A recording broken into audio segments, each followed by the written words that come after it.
Yabona nje mawumzalwane uJola, engiyakudabukela mfowethu, angiyakukhalela, ngiyakuthandazela, wafaka enkingeni.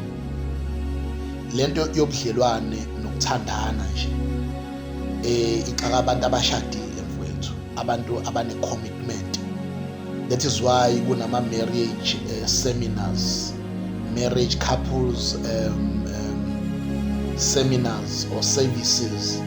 That is why kunama-marriage counselors, ngenxa ukuthi it's not the child's play. Bese wena uyasuka uyongena entweni without commitment, ngenxa ukuthi nje ufuna ukugculisa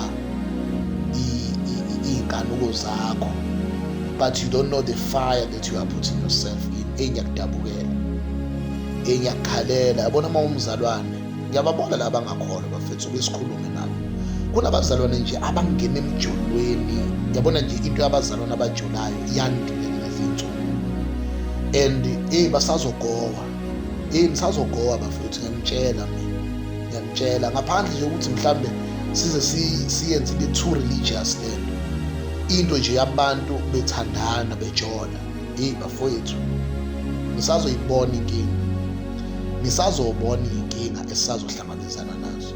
Bazalwane, phumani bafethu emjolweni, ngomoya nje kaKristu, ngomoya wokukholwa, ngomoya wosindiso. Abangakholwa nama ngisho ukuthi ba-right, kodwa-ke asibabeke eceleni abantu abangalazi iqiniso likaNkulunkulu la, kodwa kunabantu abazi iqiniso likaNkulunkulu abathe dlu emjolweni. Hayi bo bafowethu, ngiyanicela egameni leNkosi, hhayi ngoba mhlawumbe singcono noma mhlawumbe thina kukanjani. It's for the Lord's sake. It's for the Lord's sake.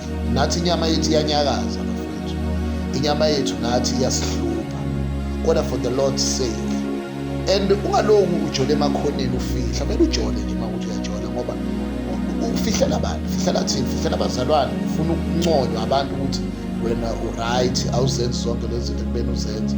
Jola nje kucace ukuthi cha uyajolela nje, bese uphuma kuKristu, uzobuya kahle, into zakho seyilungile, ngoba awufuni futhi ukuthi uNkulunkulu akulungise. Bafowethu, bazalwane, phumani emjolweni ngiyacela egameni likaJesu. Ngiyazi le nkulumo lena icishe ngayivala, ngiyazi le nkulumo lena iba ne-judgmental ethile ukuthi kunabantu abazenza ngcono, kunabantu abanjani. Bafowethu, leli vangeli leli lafela uKristu. Asibeni neqiniso uKristu owasifela. Ukuthandana kwabantu, it's after marriage. Okay, bathandana esikhathini salungisa into zabo, kodwa nje into yokuhlangana kwabo baze bafinyelele ocansini, ngoba yonichazela ngelinye ilanga ukuthi why abantu kungafanele bahlangane before marriage. Kodwa nje bazalwane, phumani